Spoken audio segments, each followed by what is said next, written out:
can burn me. No battle can turn me. No mountain can stop me. 'Cause you hold my hand. Lord, I'm walking in your victory. 'Cause your power is within me. No giants can defeat me. 'Cause you hold my hand. Oh, I'm walking in your victory. I'm walking in your victory. I'm walking in your victory. I'm walking in your victory. No giant can defeat me. No giant can defeat me. No giant can defeat me. No giant can defeat me. Oh, no fire can burn me. No battle can turn me. No mountain can stop me. 'Cause you hold my hand. And I'm walking. 'Cause your power is within me. No giant can defeat me. 'Cause you hold my hand. You know my name.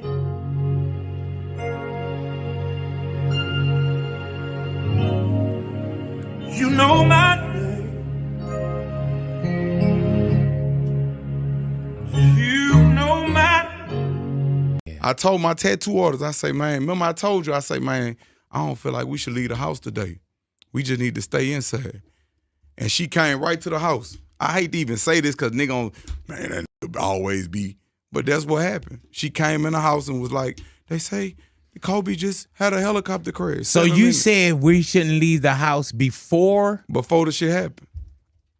That shit happened 7 minutes from my house. Like weird shit like that always be happening to me. Like I saw Nipsey, like a gonna say, man, he just won't clout, but you could suck my dick if you feel like that. Big Boys Neighborhood, your big interview, ladies and gentlemen. Part 2, Kevin Gates in the neighborhood, man. Hopefully y'all had a chance to watch part 1. Ooh, yes. And Kevin is one of those people, bro, when he come into the neighborhood, Kev, I can't let you go. And it's crazy, man. No matter how long we sit and talk today, I know I'm going to feel like I didn't talk to you long enough. So let's get into this part 2 with Kevin Gates in the neighborhood, Big Boys Neighborhood. Hey, man, you have a dream of being not a celebrity, but fulfilling your dream of being an artist and being a better human being, right?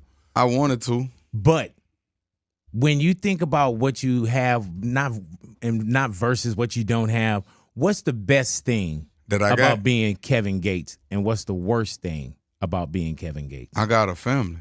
That's the best That's thing. winning. I told you that last time. Yeah. Winning for me is having a family. Winning for me ain't having no millions of females and no shit like that. Them niggas be stressed out. Mm-hmm. Because I ain't going. Birkin who? Yeah, hello. I don't know who started this epidemic. Right? Yeah. Like, Birkin. be at the mall by yourself. With all due respect, I ain't trying to disrespect no woman. Please don't take no woman take this disrespect. If you do, fuck your mama. But like I was saying, if you do, fuck you. But you got fake eyelashes, you got fake hair, you got fake ass, you got fake everything on your body, but you want a real. Like, I worked hard for these results. I suffered. I went through the fire. Adversity builds character. I went through the fire for this. I only had surgery one time on my leg when I got shot to knock my bone out my leg because I wouldn't give it up. God bless the dead, because I ain't going to give it up. But anyway, long story short, you going to kill me anyway, so I might as well fight for my life. You going to kill me anyway. So anyway, long story short, not again. That surgery fucked with me so bad that I can't see myself willingly going through that again. I can't. So I worked hard for this shit. I suffered for this shit. And I was honest with everybody. I said I became so infatuated with being slim and having a body.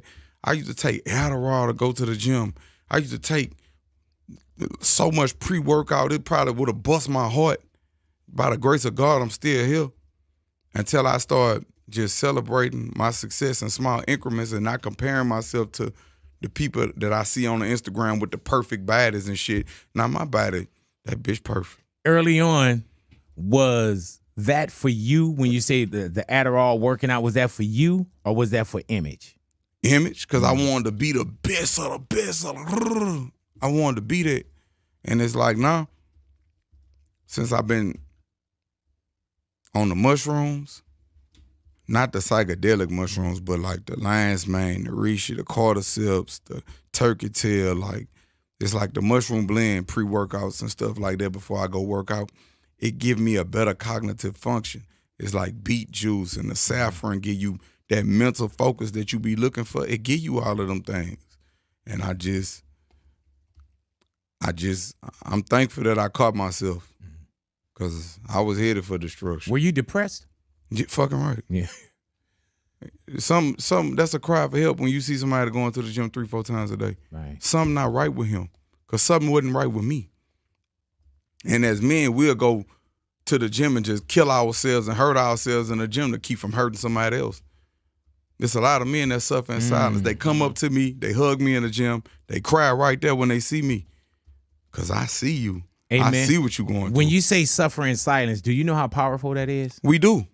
It's a lot of us that suffer Yeah. in silence. Like, we suffer in silence to get the things that we think we want. But everybody want what they don't want. And we want what we don't need, too. Yeah, we don't really want those things. We just think we want it. But when you love what you have everything you need. We was happy to just have a car. Till this nigga pulled up in this Rolls Royce on the side of me. Now I'm suffering again. Wow. Hey, man, did you have people that were afraid? Not only do you have to go through your change. He got this bad bitch with him. But if he go to jail, she gone. Right. But this woman right here, shit, I go to jail, man, the horse legs ain't never broke. She gonna run for me. She gonna run for me. How did you find that out, though? And and I know the question sounds so easy. I know. Yeah, but I got a simple answer. Go ahead. The greatest test that anything could withstand is time. Mm-hmm. Just give it time. It'll reveal itself. Yeah, man.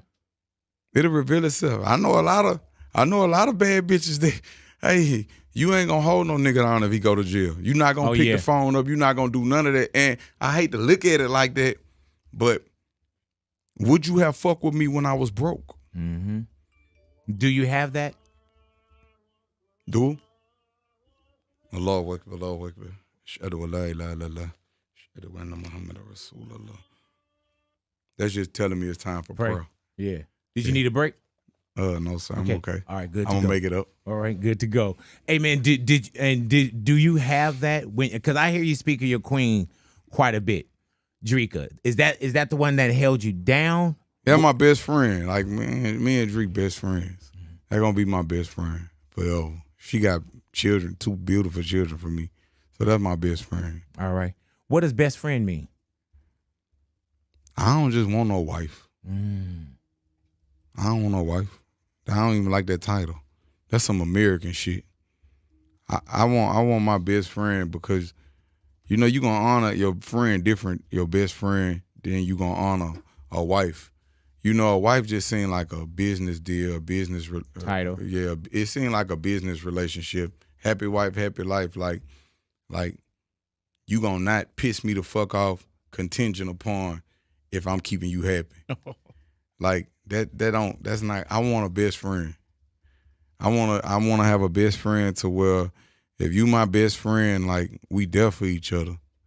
I'm there for you emotionally. You have a death in the family. I'm gonna comfort you. Hey, look, you know what? I ain't gonna go to the gym today. You know, I'm gonna do this, and boom, brought you some flowers. You know, just little small things I could do to let you know if you need anything, I'm here. Can your best friend be your wife? Can your wife be your best friend? My best friend could be my partner. My best friend could be my partner. Either we grow together or we grow apart. Because there's going to be times in everybody's life where y'all going to grow together, then y'all going to grow apart, and then y'all going to grow into yourselves, and then it reunite. Now, or it might just go left and right. But guess what? It ain't a negative thing. We experienced a beautiful thing together, and now the journey must go on.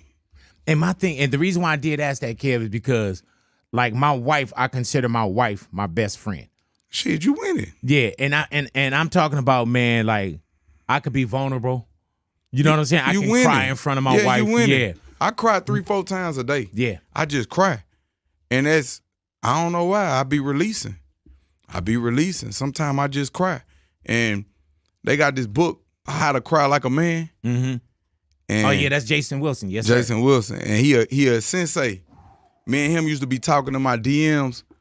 And I had read a couple of inserts from the book. And it was so powerful to me because I'm the type of person, I'm a nerd. I had like 3-4 books. And I just 2-3 chapters. But How to Cry Like a Man. And vulnerability is the most beautiful thing it is on earth. I got that book, bro. He a real like karate sensei master. He will fuck you up. Yeah. But he will also cry. And you see the way he is with his the kids in his classes. And he teaching them how to be men. Yeah, man. And how to be emotional at the same time. It's emotional intelligence for me. Man. Like how I navigate is I ask myself, why am I feeling like this? Where does this emotion, me being triggered like this emotionally, where does this stem from? So it always take me going back. Was it ever a time in my life where my mama or somebody in the family made me feel like I wasn't seen, or made me feel like I wasn't good enough, or made me feel like I wasn't worthy? And could it be that that's triggering this? I talk to myself. Because once I talk to myself, I be like, man, Gates, man, don't call that bitch back, man. Man, you getting the same results every time, man. Fuck that hoe, man. We ain't doing no chasing. We only replacing. Sometimes you got to talk to yourself. Hey, man. You got to get in tune with yourself out here. Hey, bro, there's a book called Rumble, High young Five. man, rumble. Rumble. Hey, no. But let me tell you, man, the same thing, man, how you say you talk to yourself, right? Or where did that come from? When I went and did some work, man, they got these things called patterns. And everything that I did for this 9 days, bro, was patterns, figuring out why I'm an enabler. You know what I'm saying? I enable. You know, oh, I got you. I got you. I take care of that. Trying to make your problems disappear. You need this. I got you. I'm an enabler. Also, man, the pattern. We all got patterns of. Yeah, you a giver. Yeah, man. But guess what? Talk to me. Takers always recognize givers. Boom. The hardest thing for me to do was to set boundaries and say no. And this is the year that I've been putting the energy back into myself for the first time in my life. Hey, bro. I've been really putting energy into me. Like I take salt baths at night. Like I do the things that it take for me to heal. I ain't talking about going and get a pedicure and manicure. That's just maintenance. I'm talking about really soul searching with yourself, getting with yourself, sitting alone with yourself and working through them psychological traumas, emotional traumas, that type of shit. So you don't be triggered when you somewhere. Amen. Because everybody faking, living a facade. Everybody suffering on the inside. All right, let's talk about it. I watched the Hillsong documentary, and I've seen all the tabloid conversations about different pastors and different things. And so let me give you my 2 cents. I think personally that mega churches create some crazy challenges for people in terms of spiritual formation, discipleship, and pastoral care. Right? I mentor a lot of younger believers, and right now I notice that they are far more influenced off of the social majority, social media, clout culture than they are from a consistent community of believers that are integrated in their lives. As long as they show up on Sunday to the Sunday situation amongst 2,000 other people, it appears like they're good, right? And unfortunately, like today's modern church, it kind of follows this structure of an American business institution more than it is like a community that is shepherded by leaders and sharpened by a community. The focal point is like this great day of presentation, of oratory, speeches, musical production. An elephant and a dog became pregnant at the same time. 3 months down the line, the dog gave birth to 6 puppies. 6 months later, the dog was pregnant again. And 9 months on, it gave birth to another dozen puppies. The pattern continued. On the 18th month, the dog approached the elephant, questioning, "Are you sure that you are pregnant?"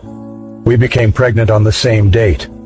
I have given birth 3 times to a dozen puppies, and they are now grown to become big dogs, yet you are still pregnant. What's going on?" The elephant replied, "There is something I want you to understand. What I am carrying is not a puppy but an elephant. I only give birth to one in 2 years. When my baby hits the ground, the earth feels it. When my baby crosses the road, human beings stop and watch in admiration. What I carry draws attention. So what I'm carrying is mighty and great. Don't lose faith when you see others receive answers to their prayers in what seems like record time. Don't be envious of others' testimony. If you haven't received your own blessings, don't despair. Say to yourself, my time is coming, and when it hits the surface of the earth, people shall yield in admiration. Do not compare your journey to anyone else's. Always been the same way. Humanity's always been the same way. There's been a select, small, few good men up against evil, and evil always outnumbers you. Evil always has more money than you. They always have more power and more influence than you. If you play any video game, when you get to the end boss, he always has more life than you. He always has more hit points, but you're the good guy. And it's kind of like, it's never been any different. At any point in human history, there's been the good guys up against the forces of evil, whatever they were of the time. And you've always been outnumbered, and you've always been supposed to lose. So you consider yourself the good guy in this situation? I think that truth is instilled by God in all of us, and I think if you tell the truth, you're a good person. So who do you think is the bad guy? You know, everyone uses they, them, they're after me. Who's they? Who's the bad guy? Well, instead of saying who, I will start by saying is what they do. And what they do is they control information. And we now live in an information society, and by controlling information, they control how people think and act and react to things. That's all they have to do. They have to control information, and they have to be very selective with what they allow you to talk about and what they allow you to discuss and what they don't. And once they can do that, they can keep you bickering about garbage, and they can control the sensitive information, and then they run the world. So having all the information controlled and having this hard barrier on what can be discussed, that's how they can purport absolute fallacies. I think now it's been a couple years, we can probably talk about it. They psyoped the world into believing they should be afraid of the common cold. They psyoped the world into this. And if you think about how difficult that would be to do, how difficult would it be to psyop the entire population of Earth? Well, what you do is you just lie on repeat, and you don't allow anyone to say anything counter to it without hurting them the same way I've been hurt. But it starts with tolerance. That's what I don't like about this whole guise of tolerance. It's not that I'm an intolerant person. It's not that I'm a bad person. It's not that I want to hurt other people. But when they keep pushing tolerance, what they're trying to say is have no standards or barriers or parameters for anything. That's what they want. You have to be tolerant. Tolerant of what? Tolerant of having your shop set on fire, tolerant of your kids being taught things you don't want, tolerant of crime, tolerant of your house being broken into. Like, tolerant of what? You're not allowed any hard barrier or any hard parameters as a man anymore. That's why they push tolerance. That's the beginning of it. That's the first stage. Once you accept absolute tolerance, well, then it's the end, isn't it? I'm tolerant of everything. I'll eat the bugs. Sure. You'll tolerate everything. I'll tolerate everything. I'm tolerant. Sure. So when I say things like I'm intolerant of certain things and people think that's bad, no, you need to have standards and parameters. And that's one of the reasons they also attack me. I say that men should be allowed to have standards and parameters in a relationship and in their lives. We should be allowed to decide who we want to marry, and we should have standards for her. They have standards for us. We should allow ourselves to have standards for her. We should have standards in what we'll accept from a government and standards in what we'll accept from a police force. We should have standards as men. But they're trying to erode all of that, because once that's gone, then your brain is completely empty. And then once your brain's empty, they can just plug in the slave program, and then it's over, right? You're a tolerant person. You're a tolerant person. Good. You're a good slave. Slaves are exceptionally tolerant. So the shirt you wear is what? Escape the slave mind? Resist the slave mind. Resist the slave mind. What does that mean? So I break it down to a very core message, and the core message is that I have financial freedom, so it's hard to tell me what to do, and I have sexual access because I'm respected by women, and I have a good network because I'm respected by men. I break it down to those core things, and those core things are what I build that's how you build the tapestry of masculinity, because if you don't have those three core things, you can never build the rest of it. That's the beginning of it. If you don't have those three things, it's hard to build the rest. So anybody who doesn't look into my message properly, I mean, I'm sure these people who are after me have never listened to me speak at length, ever. Ever. They just look at a picture. He's on a boat. There's 3 girls on the boat. There's no way those girls are happy with that, because my wife hates me. And there's 3 of them. So he has to go to jail. And that's what's happening. It's that baseline. I truly believe it's that baseline. But how else can I teach my message, as complicated as it is, without first breaking down and proving you have success in the most core levels of it, right? Before you learn to box, you jab and you cross. Before you do all the complicated stuff, you do the basic stuff. So a lot of it is people looking at my message, not understanding how detailed it is, not understanding how positive it is, looking at the baseline instincts which I teach and which I use to advertise my success as a whole to people, to show and say, look, I clearly know what I'm talking about to a degree, because I have things that you want. And you're a man, so you can't tell me you don't want them. Every man wants this. Every man wants one of these. And they take all this and they try and weaponize it and use it against me. And you're right. It's feminism as a whole that has this idea that if a man is a man, unapologetically, and he doesn't apologize for being a man, that he's a bad person. Which we've discussed at length, and I've discussed a bunch of times, but it's truly the most crazy thing about all of this is when shit hits the fan, it's exactly the kind of men they hate that they want. Every single time. Every single time. You can go out to a bar in America and you can stand there and argue with a feminist and argue with her to the end of time. And if someone ran in there with a gun, she would say, hey, you go. You're the misogynist. You go protect me. The feminist guy who's on my team, I don't want him to go. I want you to go, please. We don't want Dylan Mulvaney on the front lines. Of course not. And it's hypocritical.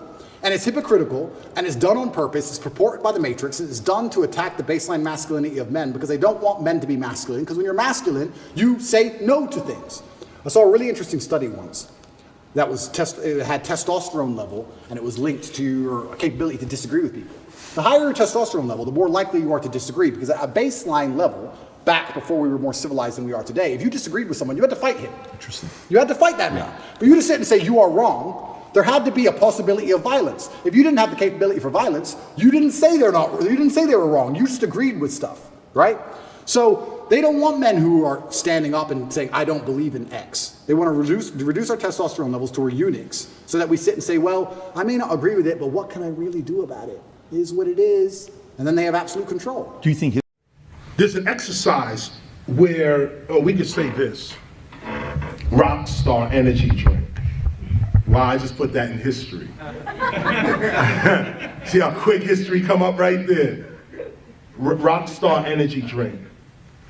Those who want to do the exercise, we're going to say rock star to ourselves without opening our mouths, without saying anything outside. We're going to say this to ourselves. We're going to say rock star to ourselves. Don't say it out loud at the count of 3. 1, 2, 3.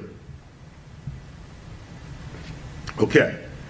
Now the question to ask, if you've said rock star in your mind, the question to ask is, what voice is that?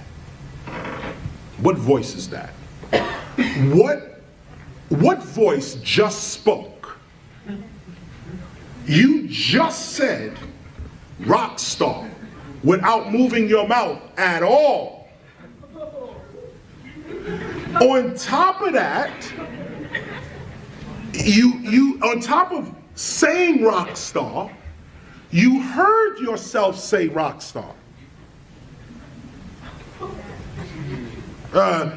How can you hear yourself say rock star and no vibration of sound has happened? See, this puts a different perspective on what sound actually is. And what memory is. Memory's not in the brain, memory's in the soul.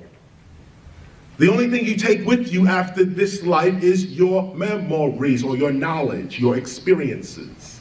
That's the only thing you take. Unless you study Egypt culture, they believe you can take all this stuff with you on the other side. Just as a side note. But if you said rock star in your mind or in your being is the true answer, is the true statement. In your being, what was that voice? What was the voice that spoke and then you heard yourself speaking? But these ears did not hear you say anything because your mouth didn't move. So the ears didn't hear it, the mouth did not move, but you spoke and you heard yourself speaking. If you close your eyes, you can see this better. If you close your eyes and put this image in another sight, if you close your eyes, you can still see this. What is the sight that can see your future? These two eyes don't see the future. These two eyes don't see the past. Yet, you can see your past and you can see your future. You can actually see your past. What is the sight that can see beyond time?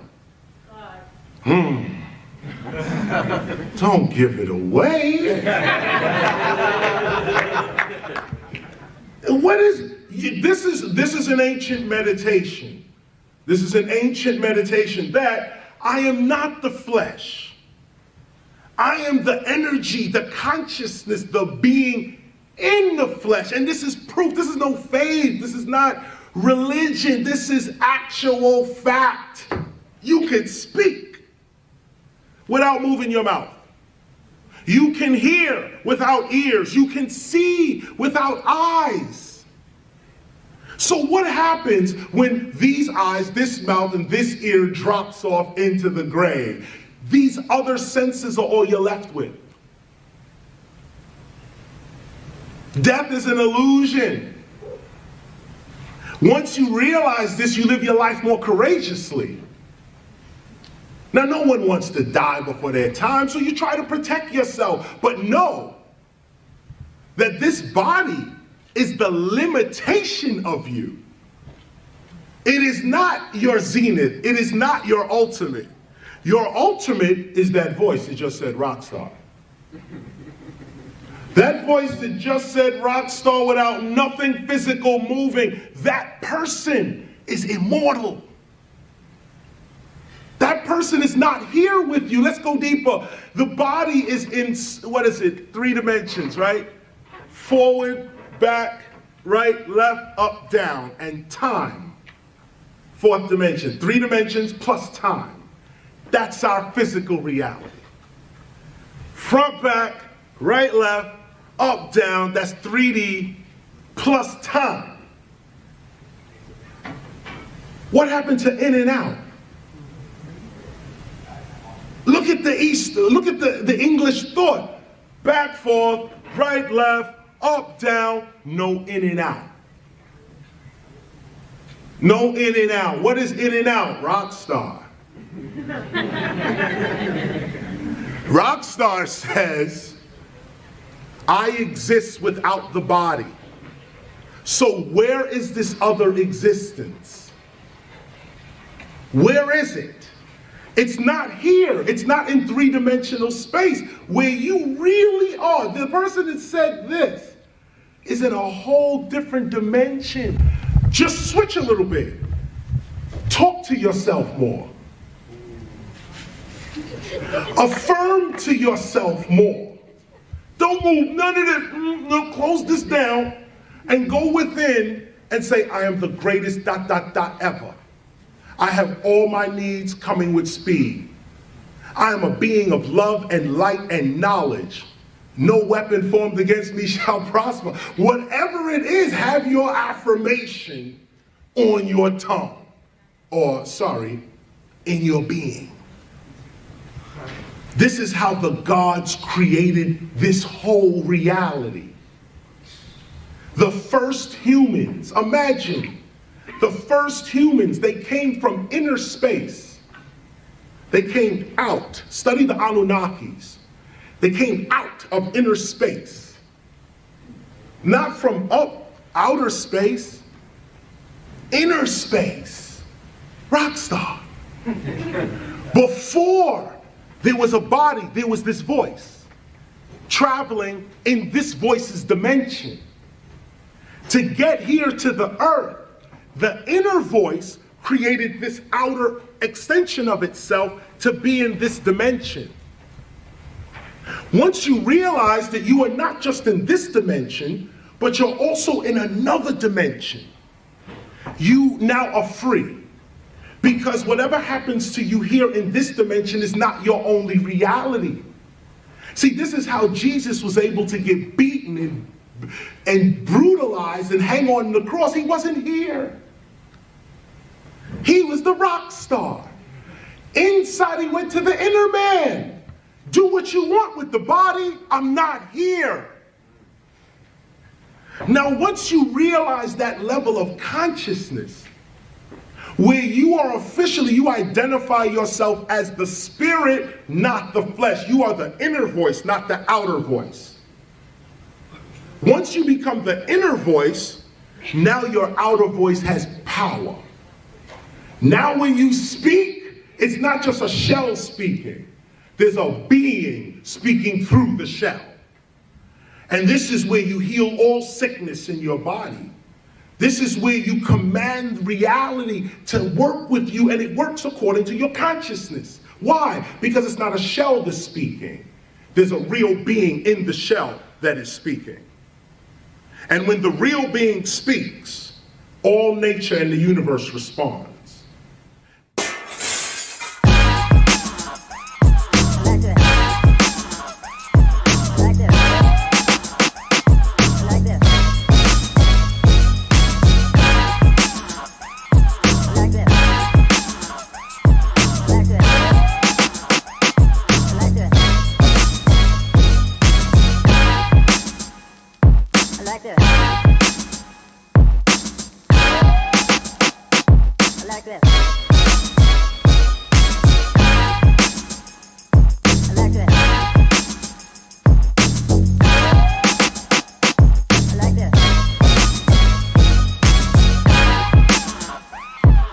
this. I like this. I like this. I like this. I like this. I like this. I like this. I like this. I like this. I like this.